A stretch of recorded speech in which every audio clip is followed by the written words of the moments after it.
What's up, my peeps? We're gonna do a little talk today on Barry's SS 127 Bonafide setup. Everybody sets things up different, but sometimes you see something, you like an idea, sometimes you don't. You take it, you leave it. You like it, you don't like it. If you want to take an idea, take it. If you want to give me an idea that you think works better, I've changed stuff because I've seen stuff. That's great. But we're gonna start up here at the nose. I do carry anchor. Sometimes it's this, sometimes it's a dumbbell, and it's hooked to an anchor wizard down there on the side. And I got it right beside the seats where the handle is. You'll notice my net right off the get-go. I've got a 12-inch dog bone from Yak Attack with a paddle park up here and Yak Attack net. And some people like this one, some like the one that's wider. I had a wider one. It was at Bonafide, and I went to grab it before we left, and somebody decided they wanted it more than me when we were cleaning up. So I lost that one. I never got another one. But anyway, I like this one. It works. I've landed some big fish with it. The Bending Branches paddle. I've got Yak Attack 90 degrees with paddle park here. Same thing back here with an extension in it. That keeps my paddle out of the way up on the side of the boat. I don't paddle because of my shoulder. I've got a torpedo on this thing. We'll go over that in a minute. But that keeps the paddle to where it's handy if I'm standing and I need to turn, if the wind made me change, or I need to just change because of current, because I fish river a lot. That way I can stand up and reach down and get it, because it's up about 6 inches off the boat, and it's not on that front paddle park to where it's fighting the net, because I like my net up there where I can grab it. You can see my net's right beside my depth finder. Depth finder be next, Lowrance Elite TI2. I've also got a TI1 that I'm thinking about putting on this post and be up and doubled and use it for mapping, but I got to figure out how to lie to it, because I don't want to put another transducer on. I just want to use it for mapping. So I got to figure that out. May not be able to be done with a TI1. I got to get into the guts of it and see if I can do it. Talk to one of my buddies that's really good with Lowrance and see what's what. Anyway, we'll go there. Powered by Dakota Lithium, and you can see the tourney tags in there. I keep a line cutter on a reel right there. Let's see, rod holder. I've got a Yak Attack bazooka tube or Zuka tube on either side. A lot of people say it looks like bull horns. You see how that rod is in there staged right now? Yeah, it's an ALX rod. It's staged in there. So if I want to retie my Victory Tackle Works jig, if I wanted to retie and put something else on, or if I'm unhooking a fish, I can lay that there. It's out of my way. I'm not laying it on the boat. When I get ready to pull the catch board out from under the seat, and I always lay mine across here and measure my fish on an angle like that. I don't have another rod in my way fighting it, so that works really good for me. And then I lay my tourney tag right here, and that's just the way I do it. But coming on, whoop, I done got hooked here. There, I got loose. Didn't want to tear my Yingling shirt up. I hadn't got but one that's like this with the little puppies on it for the fire department. Anyhow, fish grips. I let big girls, when I'm taking pictures of them, I put them back in the water and let them rest a little bit. So they're there. Cup holder for junk. Little wacky rig tool holder that I made that's there. My tungsten, my Titan tungsten, and what other weights I've got, and hooks and all that stuff lays right here. Cup holder, torpedo, the unit to drive it, my forward, reverse, the head, whatever you want to call it.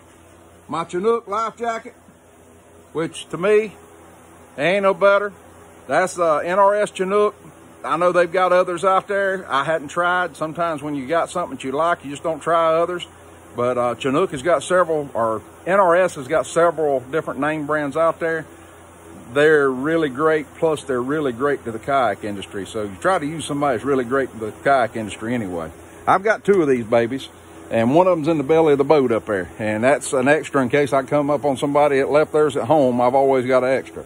But anyhow, let me put that back under the seat so we can just keep on going. Rod tubes on the back.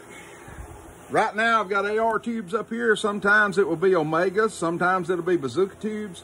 It's just according to what I'm going to do. I put a rail on top of my black pack. The reason for was put these up higher to stage them higher. And then I got 3 tubes on the back there, the standard tubes that stand up. And then 2 Omegas on the side and places to put others if I need to. Swim bait box stays here out of the way.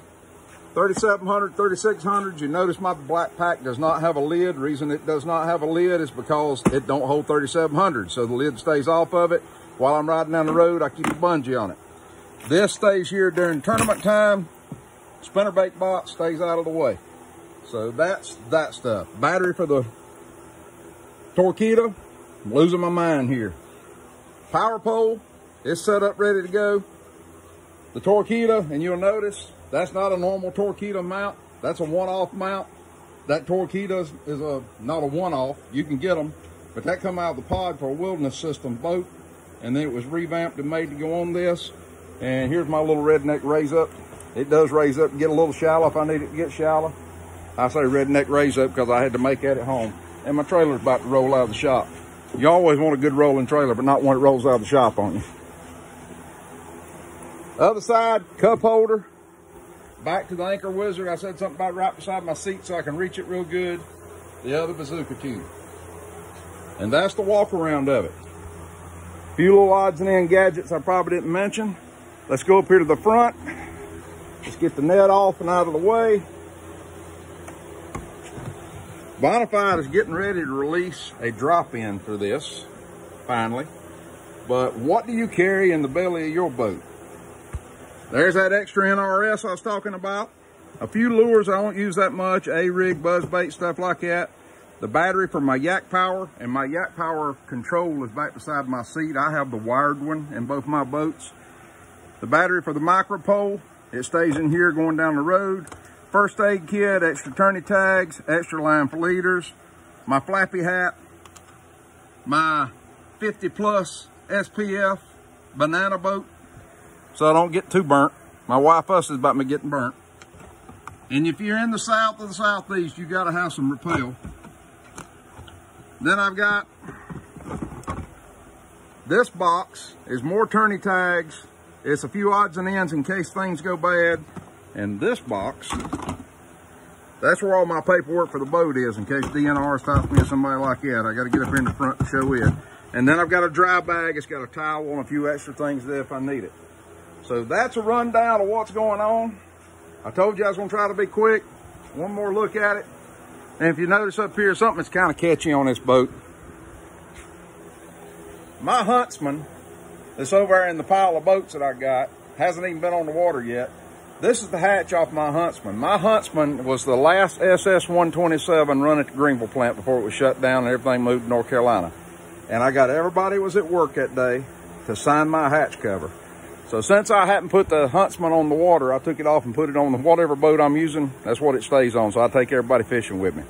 All right, got any questions? Hit me up. See you around. A little over 8 minutes. I've done a lot better today. Bye, y'all.